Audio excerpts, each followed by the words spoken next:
So today we are here at the Manchester Police Department. We're here with Chief Mara. Hello, Chief. How you doing? Hey, welcome. And thank you very much. We are here at the brand new police station, and I want the Chief to let Manchester and everybody else know, give us a tour of how wonderful, and just from this waiting room area, it's absolutely beautiful compared to the other place, which this is gorgeous. Please tell us a little bit about this area. Okay, well, first of all, our old building was approximately 36,000 usable square feet. This building is approximately 72,000, so we've doubled our square footage. Our last building, we had officers that shared desks, computers, and phones, and if they were working at the same time, for instance, in detective division, say there was something major going on, we didn't have room for them to work, and we'd have to make accommodations. This building, what we have is as I said before, a lot more square footage. Our old building, it lacked meeting space, it lacked training space, as well as our locker rooms were stuffed full. There was no place to put anybody else. So we were definitely in need of a new police station. Tell us a little bit about the meeting room specifically, because I know you guys had, is that what you guys use for roll call room also, or is that separate? No. So you guys didn't have anything like that. You had your roll call room, which you used as your meeting room, I remember. Well, this, as I said before, this is the City of Manchester's police department. It's the citizens' police department. So what we want to do is we want citizens to come in here. Our old building, we really didn't have adequate meeting space for the citizens to come in. So we're going to have community meetings here. We've already had a few. We're very excited about it. This is a place where we can also hold media events. If there's a big event, we can have press conferences in there. So we're very excited about that as well. Wonderful. This is the front lobby. You enter through the front doors. If you want to get a police report or an accident report, this is where you go. If you want to speak to a police officer or you want to make a police report, this is where you go to the front counter. Around the corner, we have an interview room where you can have more privacy and you'll be able to speak to a police officer there. Public restrooms are down the hallway, as well as we have an ATM.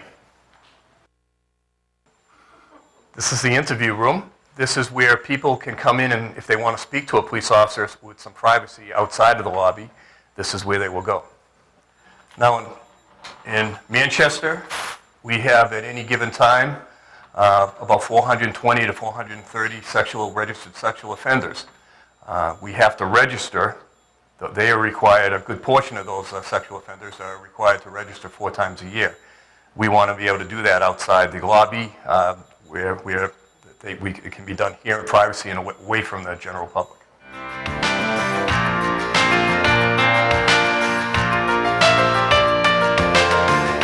This is the first floor. Down this end, we have records division. That's the other side of those interview rooms that I've already shown you, and the front counter. This is a bathroom that is used for employees. This is the back end of the sexual offender compliance unit, as well as the legal division. This is the business office, budget office. So they take care of all the money? They take care of all the money, budget, procurements, and they were in a very small tight space where we were before. So they have now a lot more room. Good. To do their jobs. Looks beautiful. It's amazing. How long did it take to actually complete from beginning to end, from groundbreaking to?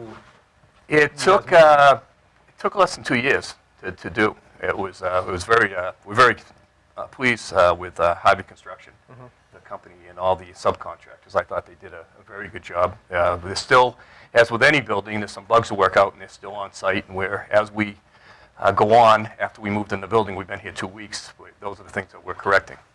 And everybody at home should know that from the tour that we did from the Public Works building, that all your furnace, your AC unit, everything would normally be in a basement of a building is actually in the building, their building. So you actually have nothing mechanical inside this building. As far as the heating and cooling, electrical, yes. of course. But Yes, besides that, it's all in the basement of the highway building, highway side.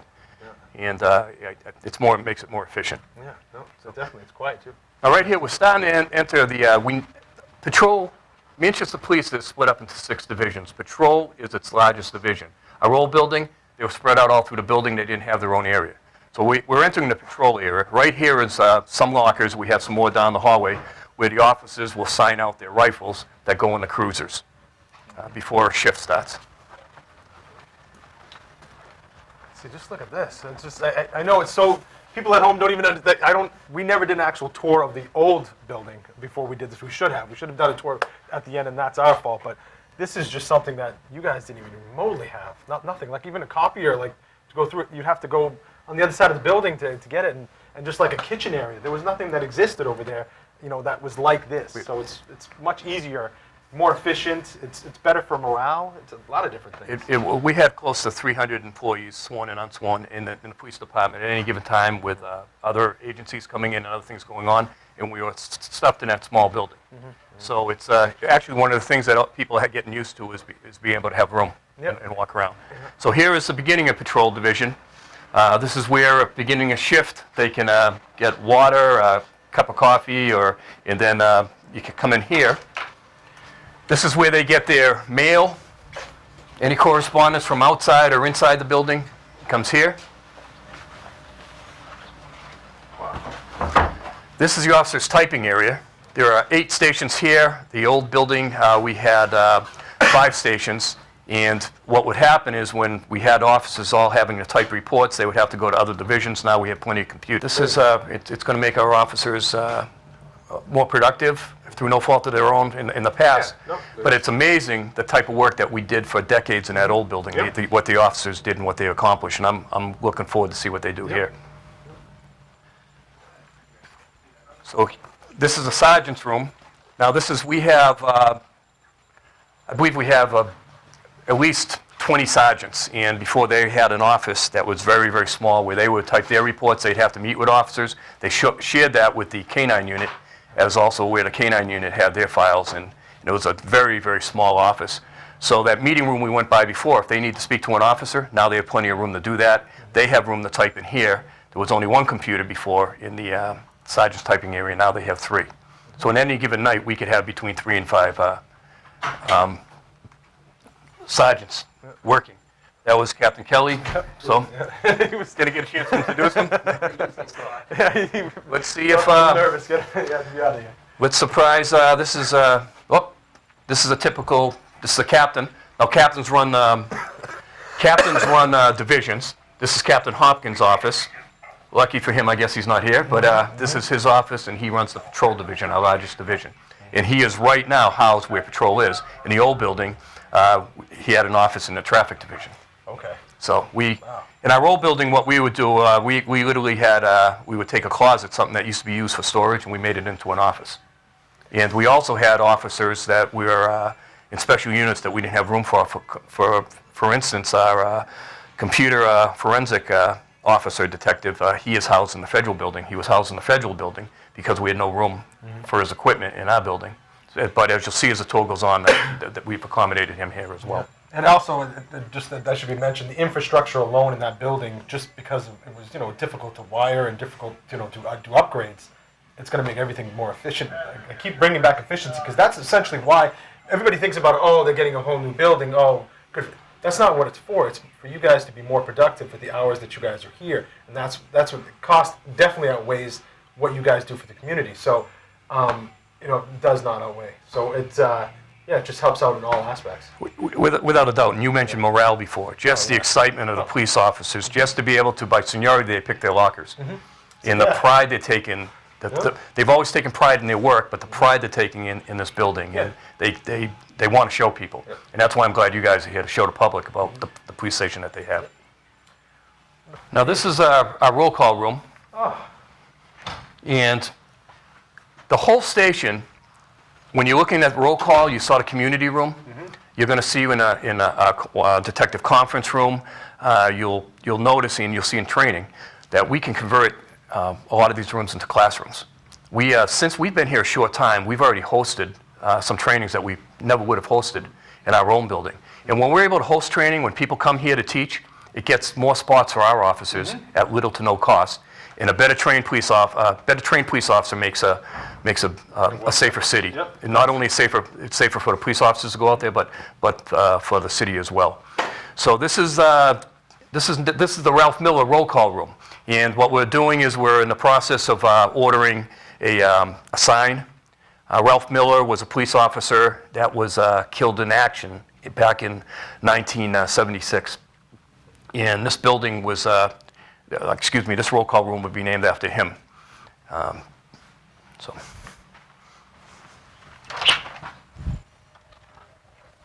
Here are more lockers for the guns, right here. So the officers will take the guns out of the lockers before they go to shift, and when they come back, they put them back. This is the OIC's office. Look, this is going to be an action scene because we actually had the OIC talking to a detective. So this is Detective Gene Roars and Sergeant John Patty. And the OIC's office, it stands for Officer in Charge. It is open 24 hours a day. There's always a supervisor that mans it. So when you call the station, no matter if it's 2 in the morning, 7 at night, there is always an officer in charge, and he is the one that is here making decisions. And in past experiences, did they have the security cameras up in the front at the old office? We had security cameras there. These are better resolution, and they cover more areas. So he has the ability from his seat here to monitor inside and outside the building, which is very important. Yes. First floor. This is the booking area. Now, we don't allow any weapons beyond this point. Before an officer goes out, he will sign out his keys. He has to use his ID, and he'll take the key to the cruiser that he's been assigned. He will then get a slip. He will inspect his cruiser, and then he'll pass it in. If there's anything, and he'll sign out his cruiser. If there's anything wrong with the cruiser or something that needs repair, he will sign out this form. And the convenience of it having the maintenance garage right across the complex, just the synergy, it just makes things work a lot Yeah, smoother. seriously, it just goes right across here. Doesn't have to go all the way across the city anymore. Well, actually, you guys had it in the basement area. We had our own garage, but then they moved for 6 months, so this makes it easy. People at home should also realize that basement was your gun range, and that there were issues with that basement area with just the longevity of the situation of where it is and everything. You did have some flooding issues in one of the floods, but overall it was a metal issue, wasn't it? Was it not? Or Well, lead? in the range before, and you'll see with this range as well, that we don't shoot lead anymore. Back in the 90s, a couple of our firearms instructors had high levels of lead in their blood, Yeah. so we changed to something called Franage rule.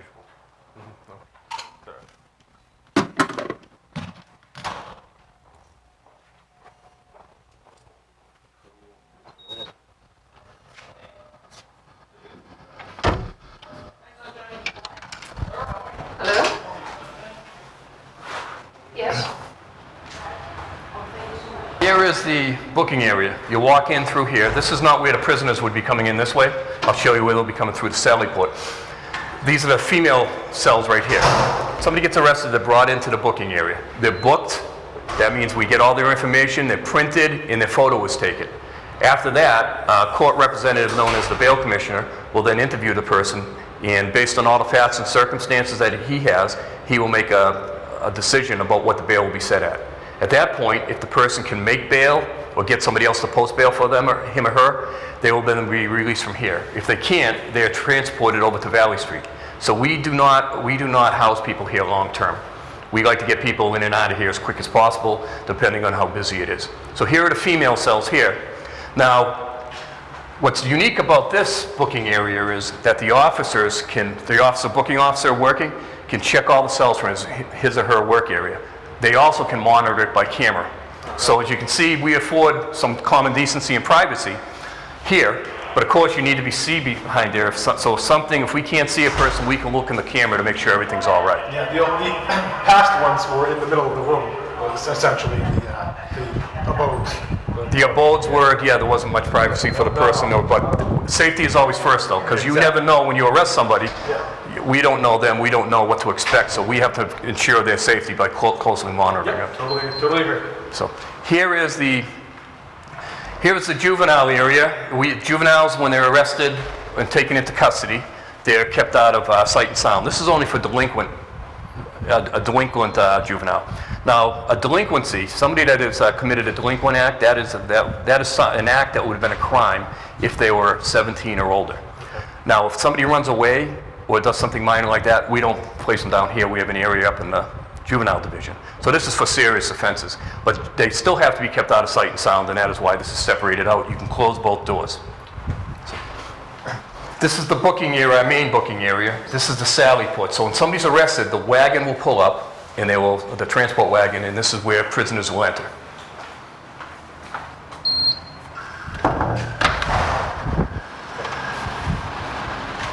Now this area is compared to our last area. We were in a garage where the officers would have to back up.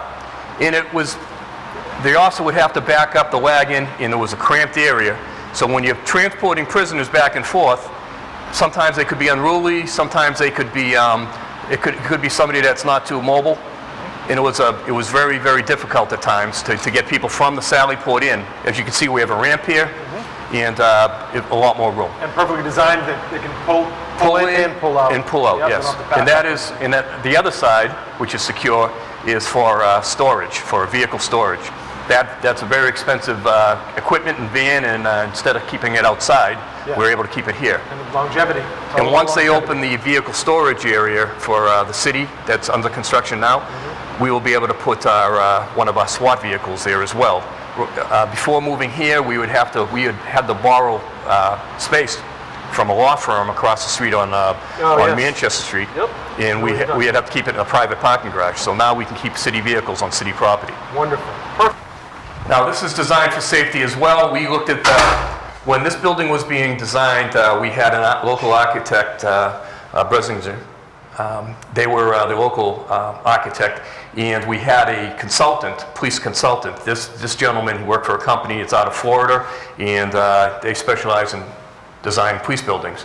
So what he did is he met with everybody from me down to patrolmen, to talk about what we need in the police department, what hasn't worked, what they felt they need, and he applied industry standards, and we came up with this design. Now, one of the things in our old booking area, we were always worried because it was cement, there were sharp edges. So for everybody's safety, what we wanted to do is, if you touch this, this is not cement. Oh, yeah. So, say it you rubber? hit somebody that might be impaired or drunk, if they fall and hit their head, at least it'll afford. Is it like a rubber? It's like a epoxy? rubber, it's a very strong rubber coating. Wow. That's here. It's wonderful. Yeah, and everything is, it's like rounded now, it's not sharp at all Yes. anyways. I didn't even notice that. So- Yeah, that's right, because it was all cinder blocks. The Right. bottom was all. And we had cinder. actually, I had actually taken some mats that would be put in the gym, and I had them put on the corners just to make it a safety area. Now, so somebody comes in, this is where they're booked, this is where their property is placed here. This is booking officers right here. And what'll happen, this is Officer Jamie Kramer. And Hello. hello. And this is where she'll sit there at the computer, she'll ask questions, she'll type everything in. She's actually able to take their picture right here. Okay. Oh, And that'll go, camera, yeah. that photo will go right into. Computer, be Yes. scanned automatically, nice. So, and there's where lockers, where we store prisoners' property, then we have more room in here. Okay, wonderful. So if somebody would come in, here's the booking, somebody comes in, say we arrest 5 people pull in. You can't book 5 people at once. Nope. So what we would do is, they would be placed here, searched to make them safe, make us safe, and then they would wait here for their turn to be booked. And say we had even more people, which does happen on occasion, Oh, look at that. so we have an area here where we can also accommodate more people as well. The whole thing about this, the way this is designed, is safety for everybody. Safety for the people that are going to be coming in here, and safety for the officers that are working. Our old building didn't afford that safety, so we're very pleased This about is this. absolutely beautiful. It's, Now, I talked about the bail commissioner.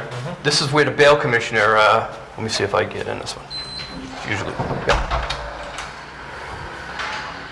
So, what'll happen if somebody's arrested, when they speak to the bail commissioner, they're able to come in here, and the bail commissioner will sit on the other side, will interview him or her, and then set the bail from here. This is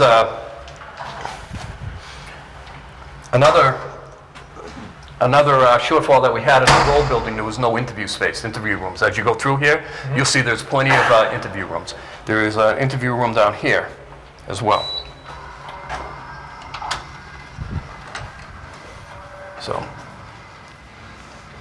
So this is if somebody wants to interview somebody that's been arrested, they can just come over here and do it here. yeah, you guys definitely didn't have that. You had very, very small cramped area and didn't even have the number of cells you have here currently. No. It's amazing. And booking-wise, you only could, usually only one in that lobby area you could get in, and you'd have to keep the others off to the side. You didn't have the 4 waiting area plus all the extras in the back, that's for sure. That's wonderful. This is where somebody that's arrested will get their fingerprints taken. But not only do fingerprints for prisoners, but say somebody wants to get a broker license, or they have to get fingerprinted to be a coach or a teacher or whatever. So this is what we use. When I first came on a job, and this is just within the last 5 to 10 years, we stopped using print, ink. Now everything's done by computer. Yep, wonderful. So. This is the breath machine. If somebody gets arrested for drug driving, they will come in here, and you need a separate area because there's a 20-minute waiting period before you, after you read your ALS rights. You will sit down for 20 minutes of observation, and then you're afforded the opportunity to take a breath test.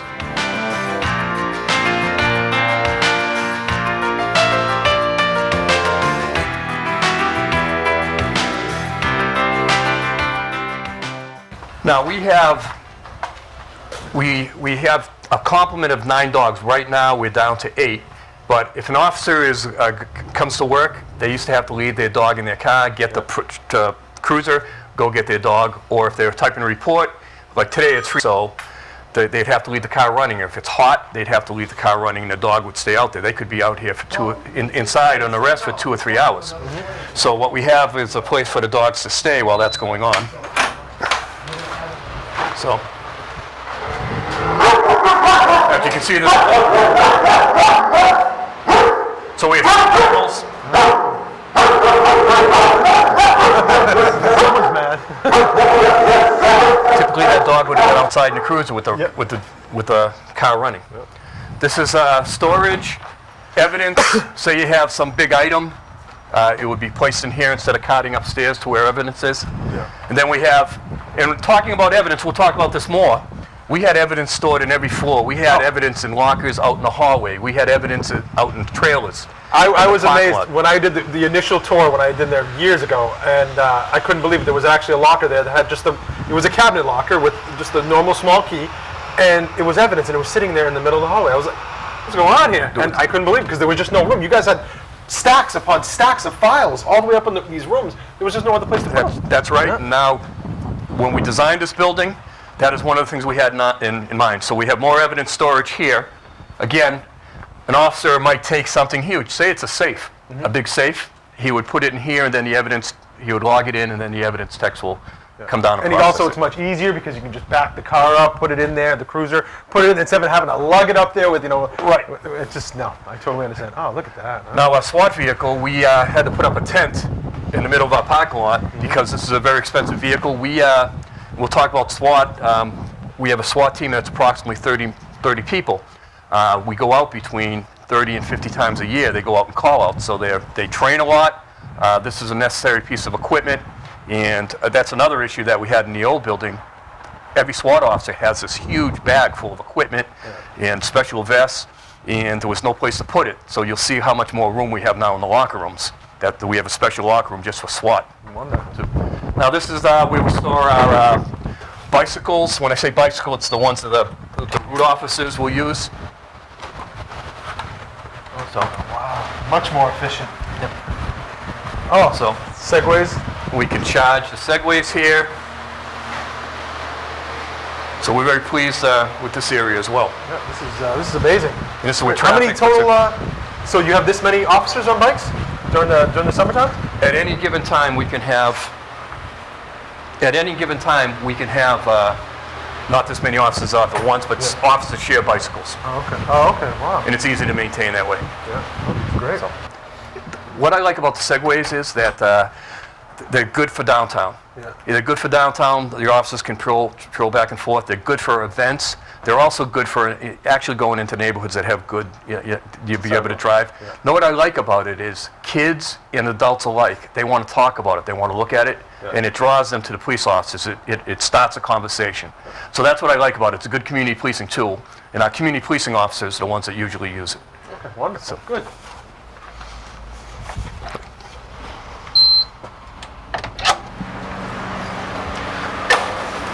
This is an area where we're still equipping it, but this is where if you get a search warrant, for instance, and you want to, you have to search a car, you do it here. Or say our traffic guys are checking the brakes in the car that was in an accident.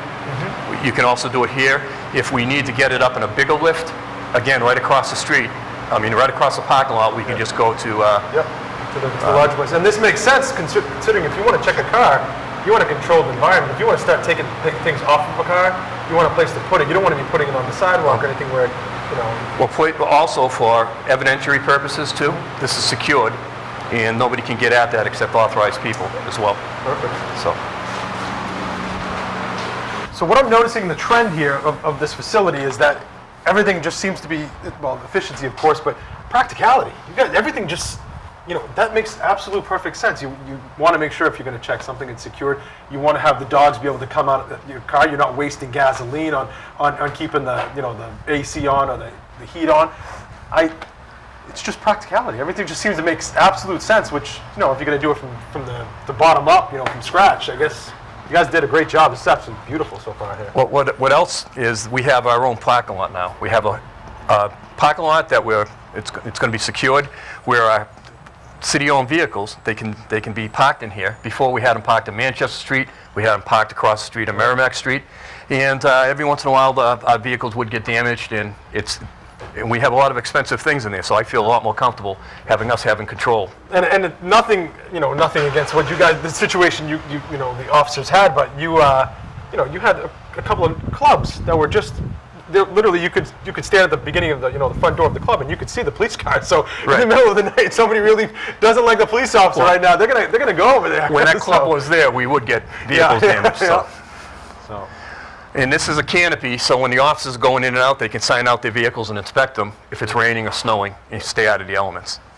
And what I like about, if you look here, if you take a look here, what do you see? All around us, you see neighborhoods. Yep. And what I like about this is we're more accessible to people. There's more parking in front for people to come visit us. And I'm hoping not only us, but the highway department and as well as vehicle maintenance. It'll be a nice anchor for this neighborhood. I'm hoping that it'll encourage people to have more contact with us and us to have more contact with them. No, this is amazing. This is beautiful. I love it. I love Manchester in general. I've lived here my whole life, and it's absolutely. This is great. This is needed. All right, well, Chief, why don't we take a look around, and we'll go down to the basement first and see what the shooting range is all about. Sure. Go from there. Let's go. Okay.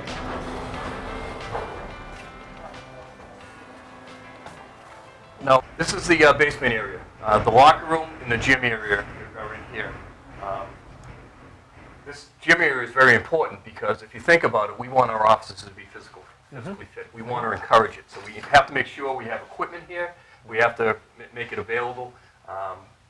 If you're calling a police officer for help, you want somebody that's going to be able to get there. If you're on the third floor, you want somebody to be able to get up to the third floor. So we've always been very big on having a good gym and to make sure that officers come down here. People at home think, oh wow, what a beautiful gym! Look what they get. They need to understand that when officers are healthy, they work and they have less sick days. They get out there, less injuries. Overall it's cost effective. You need to have these guys at the peak condition, and they honestly should be. That's what not saying any way around it. As a police officer, you guys are expected to do things that normal citizens are not supposed to do or going to want to do. So exactly. And if you look at a lot of this equipment, some was donated, some came from a good bulk of it came from when our last gym flooded. It was from insurance. We ended up getting fairly modern equipment. That was most of it's from 2008, but we did get some new pieces that didn't cost the city money. We got some donated, as well as we got money from other sources as well. So, anyway, let me take a look in here and see. We can at least get some shots of the locker room. Here's the bathroom area for the men's locker room. Now, when this building was being designed, we wanted to make sure that 20 years from now, 30 years from now, even 40 years from now, whoever is chief doesn't come back to the Board of Aldermen or the citizens of Manchester and say, hey, we need a new building. Yep. We wanted to make this building a building that was built for growth, and that we wouldn't have to be coming back for any additions or anything. How many police officers currently do you have on the force? Right now, we have 212 police officers. We're probably going to be getting up to 220 by the end of February. And in this facility, comfortably, how many officers could it hold? Well, right now, this this locker room has 265 lockers. There you go. Now, if you look at a city our size, we should have between 250, 275 lockers. So if you figure, we have 265 here, and then we have 39 in the female locker room. So we can accommodate 300, basically 300, Perfect. approximately 300 police officers. And keep in mind, we also have special police officers. We have a allowed complement of 20, so they also have lockers here to store their gear and gun. So here's the locker room. And our old locker room had things all over the floor. They were small. The lockers that were built in when the building was built would not accommodate all our officers. We had to bring in banks of lockers, mismatched, and there was Yes, there was pink and green. It was gray, all in the same area. It was pretty amazing. But what it was is there was no room to put anything. Yep. People couldn't walk around, and it was hard to clean. And so what we did is we wanted to make lockers, put lockers in here that'll be keep the place clean. For instance, here's a locker without a lock on it, and as you can see, a lot more room in there. And the officers can put the gear in here, so nothing is on the floor. Perfect. Safety hazard. Alleviates that. This was Mike Briggs' locker, and we brought it here as a tribute to him and a reminder. Beautiful. It really Not is. only as a reminder of the sacrifice that he made, but also for officers to be safe out there. So this is what they see when they leave the locker room to go out in the street. So. Now I talked about we wanted to make this a training facility. So what we did is, you've already seen the roll call room can be converted into a classroom. Yep. The community room as well can. And also we have the range here. So when we're having instructors and other agencies will be coming down here to participate in training. So we want to make sure that there's restrooms down there for people to use so they don't have to go into the locker room over here. So we have some public restrooms here. Water fountains. This is just maintenance. Our janitor's office. This is maintenance storage. This is a maintenance closet. And here is, people are still moving in here. So as you can see, these lockers are a lot bigger. So, Oh, yeah, they are. so and then we have a drawer here to accommodate all the gear. So they have equipment for any situation. So they have different uniforms for different things. They have a big vest, tactical vest. They have helmets. So now we can keep everything. They can keep everything in their locker. Nice. And take proper Now, care. on a practical question, are they, they're not always just SWAT, this is just the special occasions they transfer from their regular duties into the SWAT? Yeah, they're all through. What's good about that, advantage to that is that, number one, we're not a big enough agency to be like an LA police or New York to just have a full-time SWAT team. We're just not that big of an agency. But the advantage to having officers that are spread out throughout the department, something happens on the midnight shift, we don't have to call the SWAT team in. It's spread out. We could have 5 or 6 members at any given shift working, any given time working, so they can muster really quick. Yep.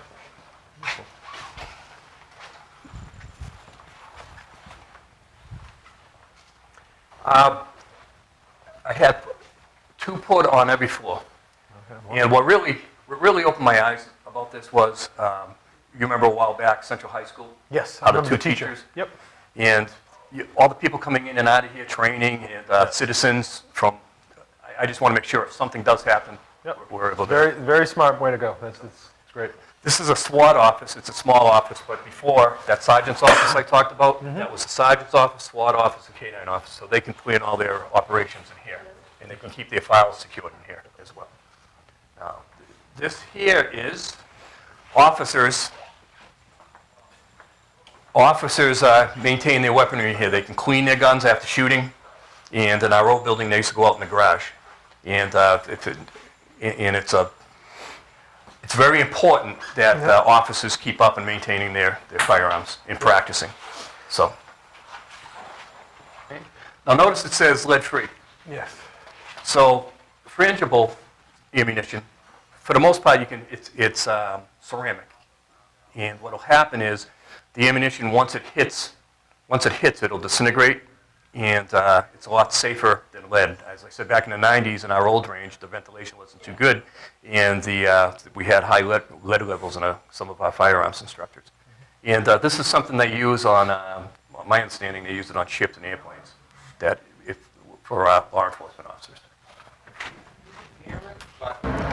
This is our range, and this range is designed to be open like this. There are 10 lanes. Our last range had 5 lanes. And the reason we like it open like this, if you see on TV, you're watching television, you see a lot of on TV when the officers are training with their firearms, what you'll see is that it's in a booth, and you can see that the targets come back and forth. That's not how it's going to happen out in the street. We want to do more realistic training. Now, once every year, officers are required under the law to qualify with the firearms. We take it a step further. We also require them to qualify at nighttime shooting, because statistically speaking, nighttime is when most officer-involved shootings will happen. Now, this is Officer Nate Boudreau. He's our range officer. And could you tell him a little bit? Could you tell the people in Manchester about a little bit about the range? Sure, absolutely. As far as the range goes, this range is the most sophisticated in the state. What we're able to do, we're able to go low light, no light. We're able to create ambient light. We're going to have audio to create, noise that we would be posed with potentially externally when we're doing our jobs. Each target here rotates 360 degrees. They can work individually. There's also they call it a running man, and what it actually is the targets will run back and forth laterally at different speeds. They can either walk, jog, or run. And we can do it continuously or individually. We can work the targets and the running man together, and everything is pretty much contained in that metal trap unit right there. The way that the overall range works, it's a giant vacuum. Everything is sucked towards that trap unit, which is the big gray metal case in the back. There's a seam that's open. It gets pulled right through into a conveyor belt, goes through a filtration system, and it's all housed within small containers and buckets in the back. So very efficient, and very, very, very efficient. It's 35 yards, 25 is shootable space, another 10 yards or so for tactics and movement. Everything that we do here is going to be us moving. Because that's the way the world works. We're never stationary. So everything will be moving. We're moving forward, backward, obliquely, laterally. It'll be obviously in constant motion. As police officers, this range is very much conducive to the standards in which we have to hold, which are very high as far as percentages when it comes to qualifications and/or any of our training that we do. So this is really the overall design is to enhance the shooter, not only just in fundamentals but tactically as well. 2 rounds, 3 seconds. 2 rounds, 3 seconds. On the thread.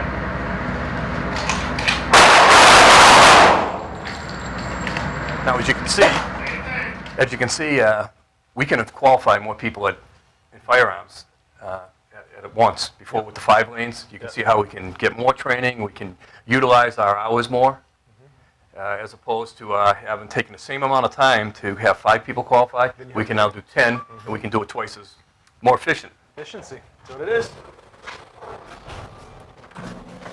Now, this is the 3rd floor. Now, the 3rd floor, we have the investigative unit and our special enforcement division.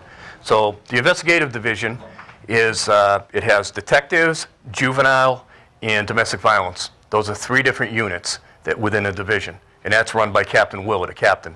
Special enforcement is run by Captain Kelly. That is the drug unit. He has control of the SWAT team and our street crime unit.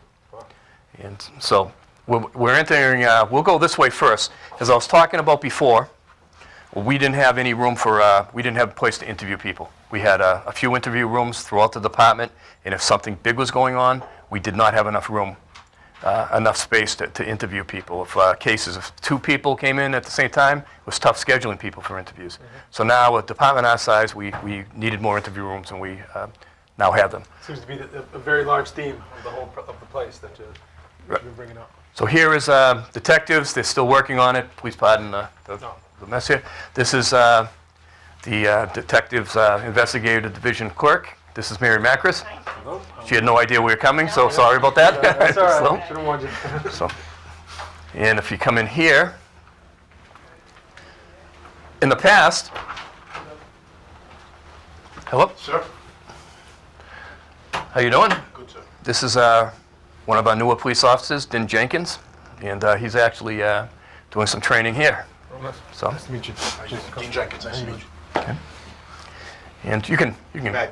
yeah. Oh, sure. Go ahead. You're all set. No problem. And remember, I was talking about how we can convert this building. We can convert into classroom space. Now, we needed a little classroom with some with the AV equipment. So what we were able to do is, you just saw they were doing training in here now. We can walk right in here. I'll just show you. Can I ask, just answer his questions? I'm sorry. Could I interrupt you one On your second? feet. On your feet. Sorry. Can I Yes, just? Yes. This is Manchester. We do our own in-house academy. The state has a great police academy. We send our people up there. We love the training they get, and when they come back to us, they're even more prepared to go out in the street. But Manchester, we also do our own in-house academy. In that in-house academy, if you're a new police officer, it'll take you 6 months to get out in the street. So from the point of us hiring you, you will go to our in-house academy, the state academy, and then you do field training. Now, we have officers here. We're very lucky.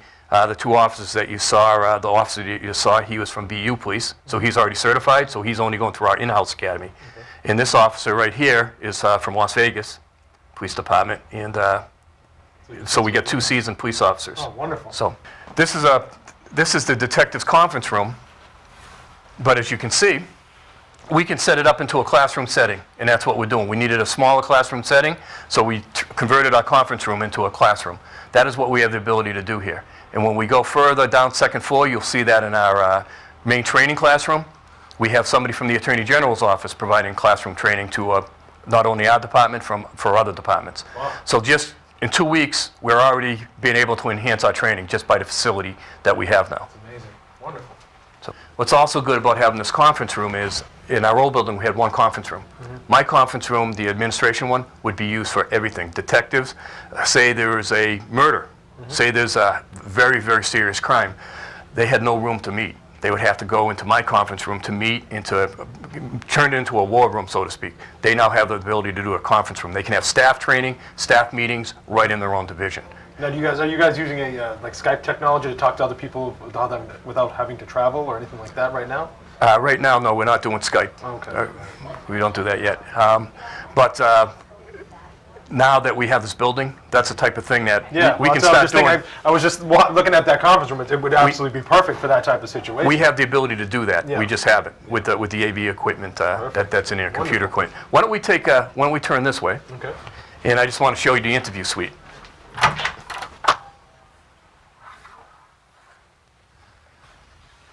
So here are two interview rooms. It's a typical interview room here. Everything is recorded, audio and video. Same thing here.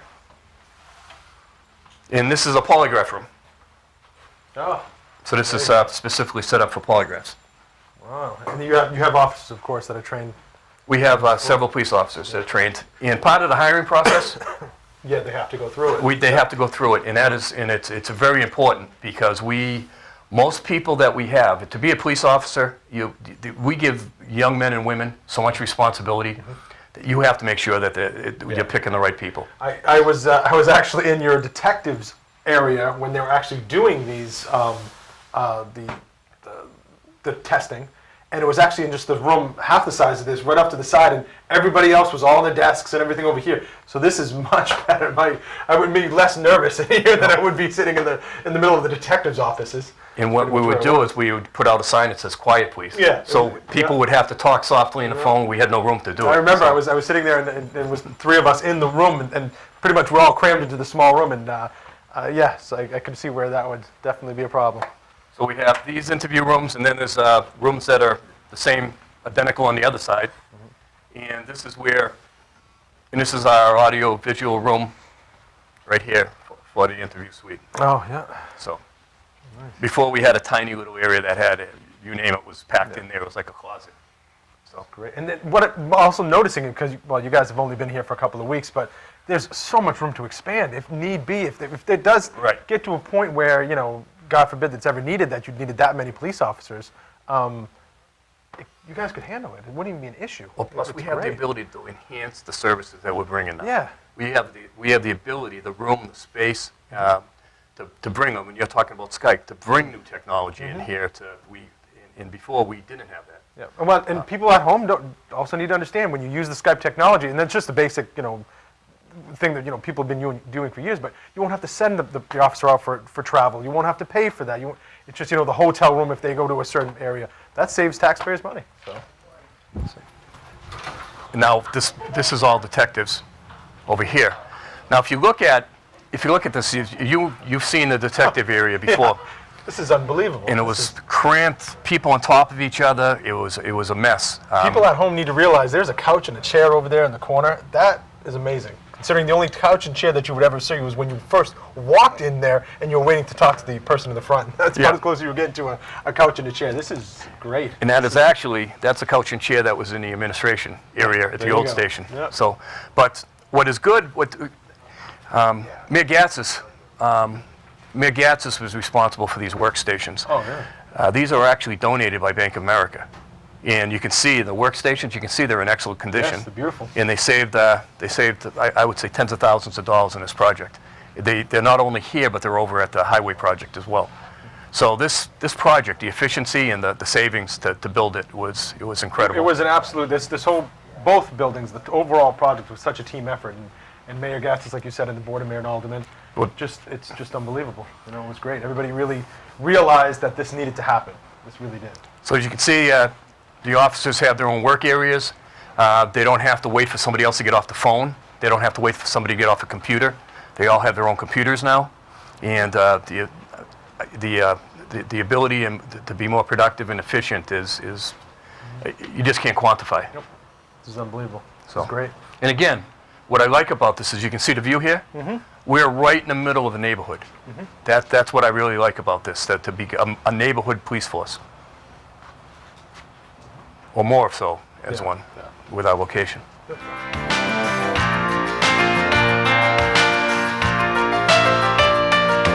Welcome to administration. Yes. This is Kim Demers. Hello, Kim. How are you? And this, we're very happy the way this came out. Yeah. This is actually from 2 police stations ago. So the station that used to be at the current site of 351 Chestnut Street. And it was incorporated into this building as well. Bring a little past with us. Definitely. And here is the administration conference room.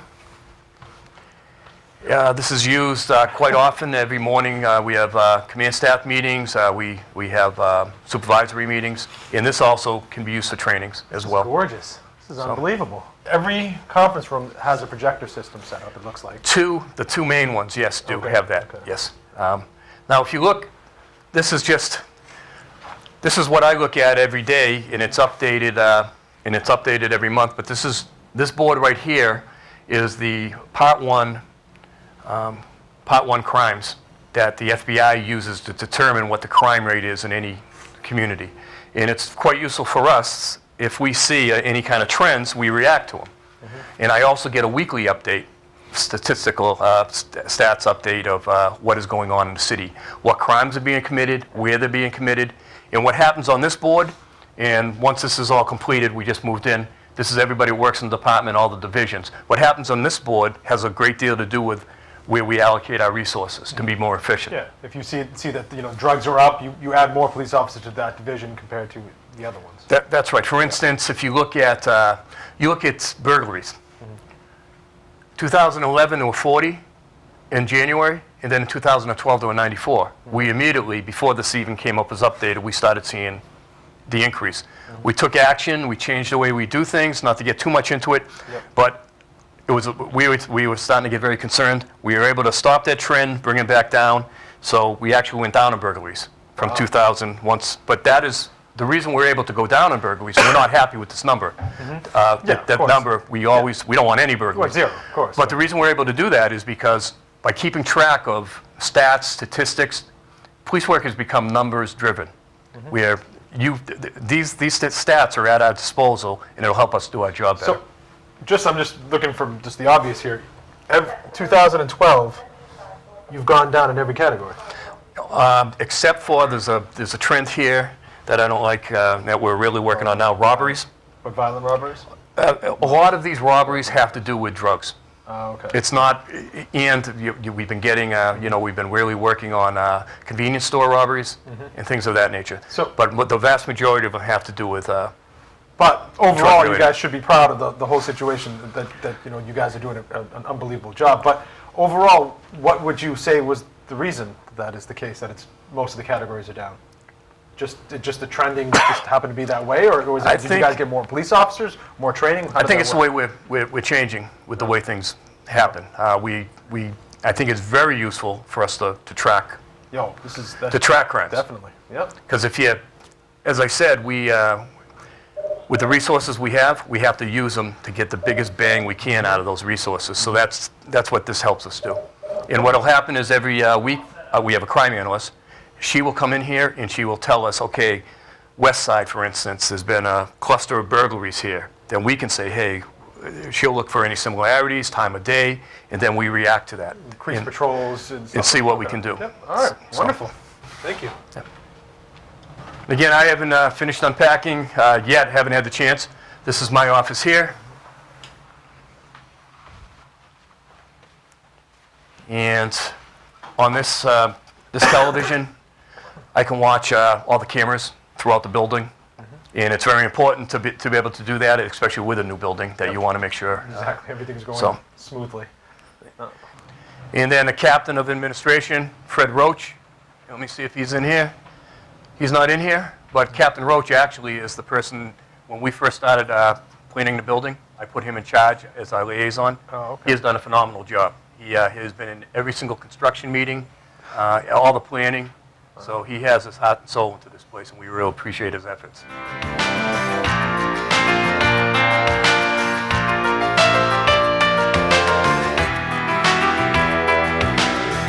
This is our domestic violence unit. Any domestic-related crime, and also this unit also handles any adult sexual assaults. And this is one place that is built for growth. We still have room to put more, and we have extra cubicles in here. That's Sergeant Brennan. He's in charge of this unit. We're responsible for the investigation of adult domestic violence cases and adult sexual assault cases. These are investigators. They would follow up on reports that are generated from the patrol officers. They're responsible for any sort of follow-up on those cases to bring it to a successful conclusion to the court system. They would conduct interviews, interrogations, of the victims, witnesses, or suspects in the case. They would follow through with it to include collection of evidence, and then working with the prosecutors to bring the cases to a successful conclusion.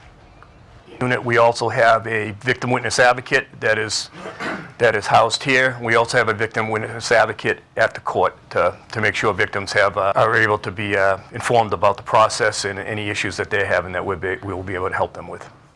So, thank you. Yes, sir.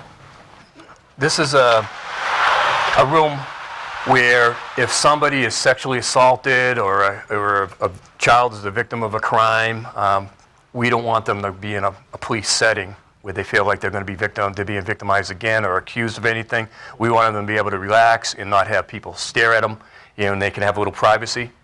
And this is where we will do that. Eventually, what we're going to do is get some other furniture in here for kids and some things to keep kids occupied as well. And this is something we didn't have. TV always works. Yes, but that's something we didn't have in the old building. I'm excited about this. And we put it right in the middle of the domestic violence unit as well as juvenile. Perfect. So this is juvenile, and we don't have any juveniles in here, so you can come in. We have to keep juveniles out of sight and sound. This is our juvenile prosecutor, Richard Brown. How are you? Hi, how you doing? It's good. I prosecute all the juveniles for the police department.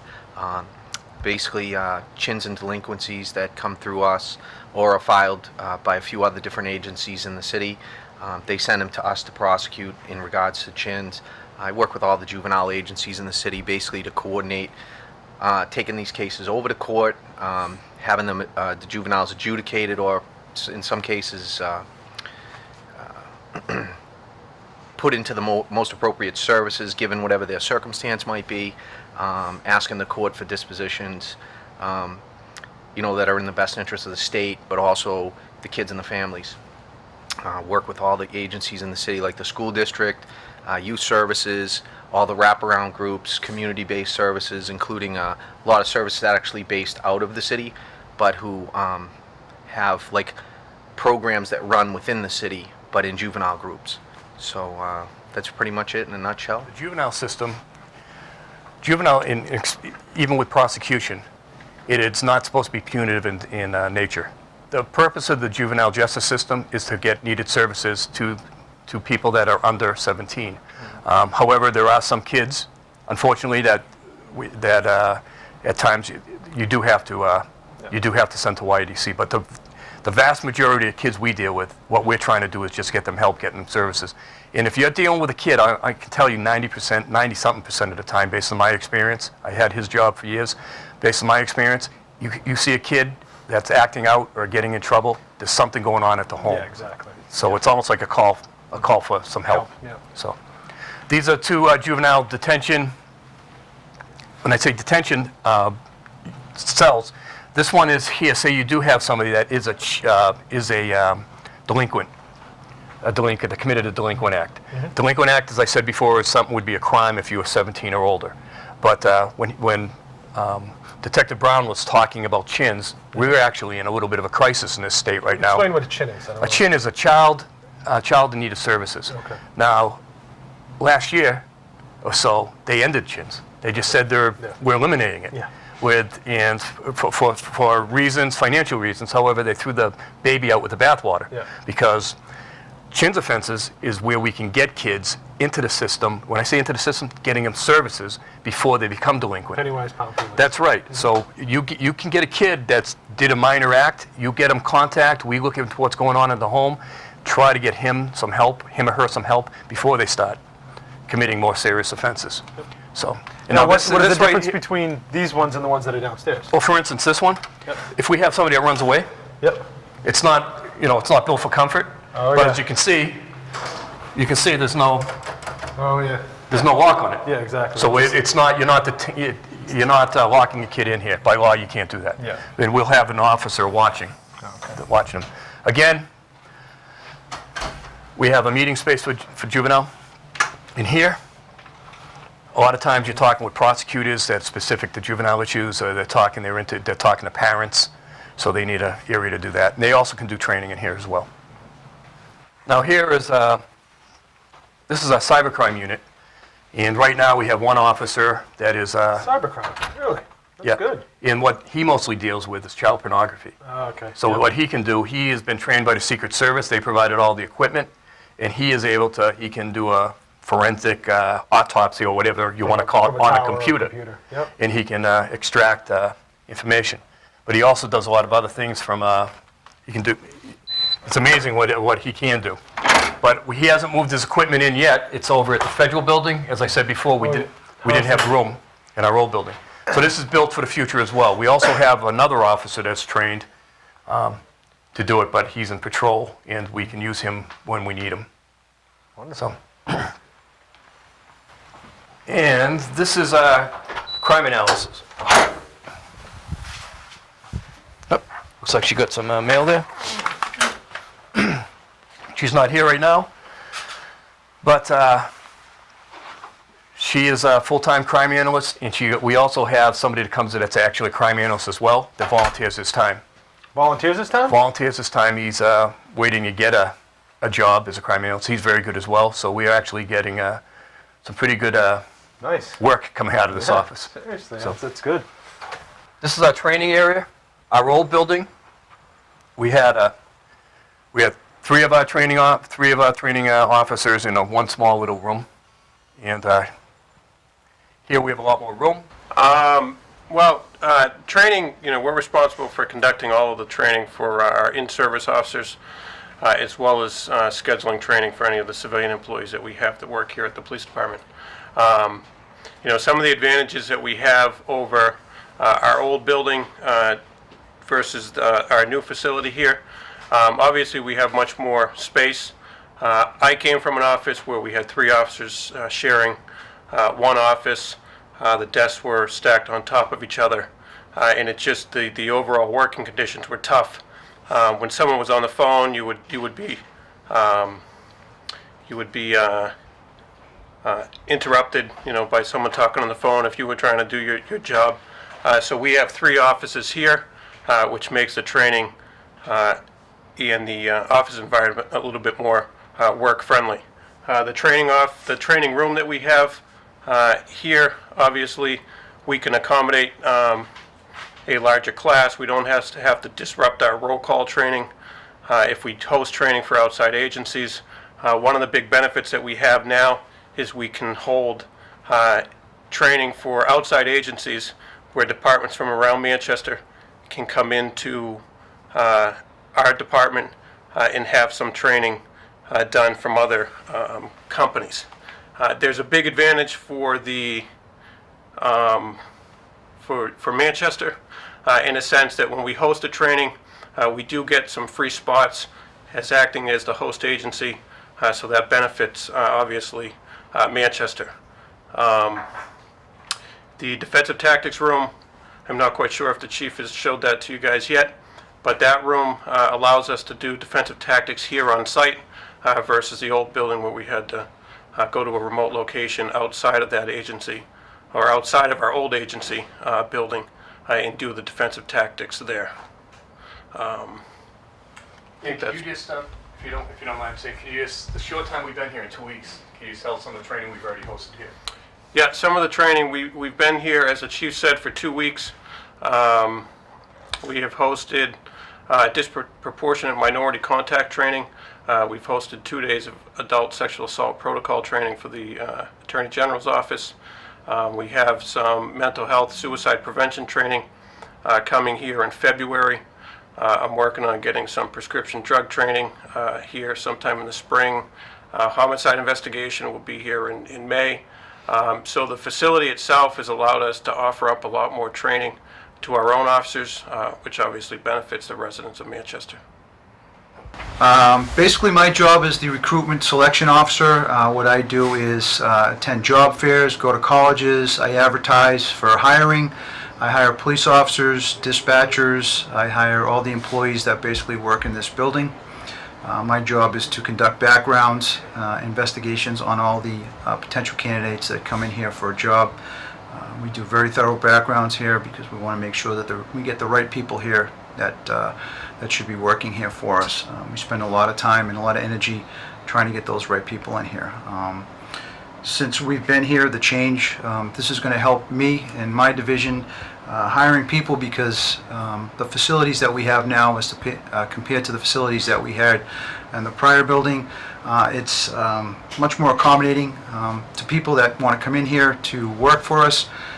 As compared to all the other police departments, I've been around a lot of police departments, and I feel that we have a new state-of-the-art police department, which is very enticing for people to come in here.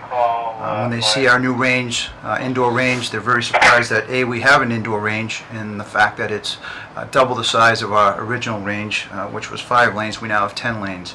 The training facilities that we have, the classroom facilities that we have, the gym facilities that we have, it's very impressive to other police officers for outside agencies. So not only do I think it's going to make it easier for us to hire and attract certified police officers, but just candidates in general that want to work here and begin their career in law enforcement.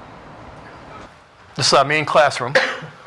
We can, right now, as you can see, the Attorney General's office is here, and they are putting on a class on adult sexual assault, and we're using the whole classroom. Not only is it Manchester police officers right now, but other police officers from other towns.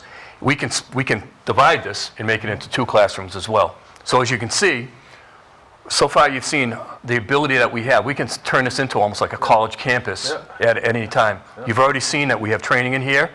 You saw training going on in the range. You saw training going on in the detective conference room.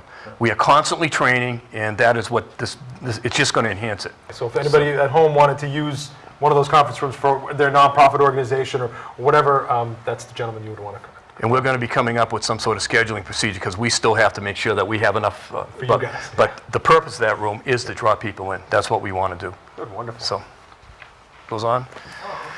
This is our defensive tactics room. And officers, we have to train our officers to restrain people that are violent. We have to train them in a way that the safest way possible, not only for the officer, but also the person they're trying to restrain. So this is where they do it. We don't have to go off-site anymore, and we're going to be able to get more training. Once you go through a course when you first start in our in-house academy, but then after that, it's once a year you get some defensive tactics. Historically for us training. We want to make it so you get more of that for officer safety purposes as well as for people out in the street. So we're going to really, hopefully, start picking that up as far as defensive tactics training. And this building offers us that opportunity to do that, affords us that opportunity. This is our lounge, and what I like about this is that we're now in a bigger building, and this is a place where people from all floors and all divisions still come in and they still communicate with each other and still be able to have contact with each other. So it's a big advantage having this. In our last building, we had a little lounge that was way in the basement, and it was very tiny and it couldn't accommodate too many people. So this is quite an advantage to be able to have this area. This is where our server is housed in here. This is their work area. Now we're going into communications. Now communications is by design is kept separate from the rest of the building. Because when they're in there, they need to concentrate, and we don't want them going too far from where they are. So they have their own little break area. They have their lockers here. In our old building, it was a tiny little room. And we have some people that have been here many years, dedicated. Over the years, we've had a lot of dedicated, great employees, but we've had trouble retaining them because they were in a small little area for a long period of time. For instance, our old dispatch center was a small room with a window, and if you looked out the window, there was the men's room for the first floor. So that's what they would see all day. So this is a little better working environment for them. Excuse me, thank you.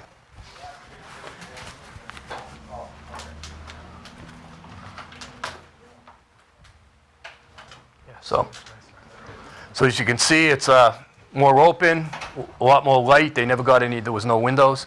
So it's a lot better area. I don't want to embarrass somebody, but this is Jim Hines. He's a dispatcher with us, retired police officer. He is one of the only two people, besides this gentleman, that has worked in all three police stations. Oh, wow. So they are actually the answer to a trivia question. But they've been with us for many, many years, and we're glad they're still with us. They've been great employees. He's a retired police officer as well. How many years as a police officer? And how about you, Ron? 28. So they've dedicated their lives to the city of Manchester.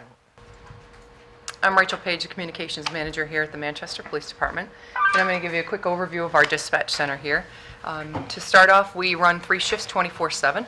We have a dispatch supervisor, we have our dispatch 1 position, our dispatch 2, and our 911 operators. We have a total of 16 dispatchers and 5 dispatch supervisors. And again, the positions are staffed 24/7. On the day shift, we have 1 911 operator as well as midnights, and on the 4 to 12 shift, we have 2. The dispatch center handles just over 100,000 calls for service per year. So as you can see, we're very, very busy. With our dispatch centers here, as you can see, they have multiple workstations, multiple monitors set up here. We're also responsible for monitoring areas within the building. Specifically, our holding facility is very important to us, as well as the interior cameras that we now have in this facility, as well as several exterior cameras which monitor the security of the police station. The dispatchers are responsible for radio traffic here over at these 2 positions. So they're running license checks and registration checks, wanted checks, and they're dispatching officers to calls for service. And then our 911 operators are responsible for answering all business calls incoming from the 911 in Concord, as well as, again, our internal business calls. They enter that information into the system, and then the system that we have transfers the data over to our dispatchers here, who then send it out to the officers on the street. So we're fully functioning support staff for the patrol officers, as well as the citizens of the city of Manchester, and I think that we do a great job providing the service that our citizens need to feel safe in our community. This is evidence, and what will happen is an officer will come, say he makes an arrest, and say he has some drugs, takes drugs off somebody.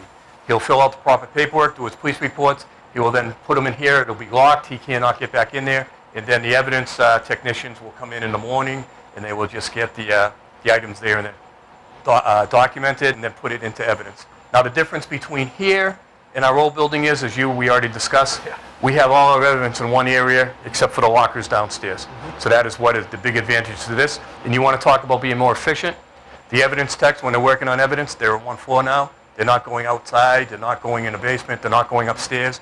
They can get a lot more work done because everything is centrally located. These 2 units right here, everybody at home needs to realize these 2 units were actually in a room, probably about a little bigger than half the size of this room we're currently in.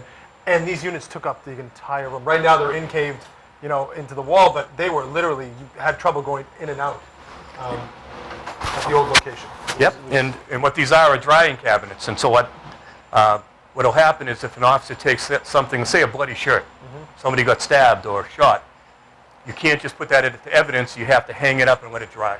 And that is what these are used. Now, to his good fortune, he just walked out from evidence. This is one of our evidence technicians. I work in conjunction with my partner, Judy Ruthier. We're the evidence technicians.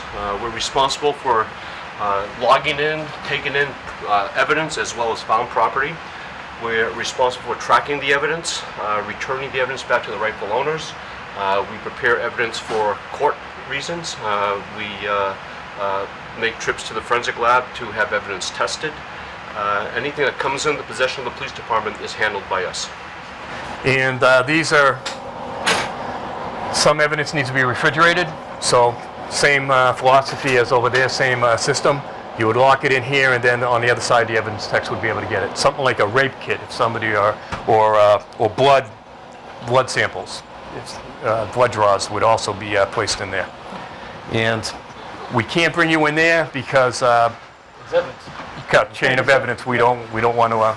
So, nope. This is community policing. Now they don't have, the community police officers don't have the same type of workstations because they're out in the neighborhoods. They're out at the substations for the most part. This is where they'll come in and do their reports and just have a place to touch down. Here is that's Sergeant Fuller.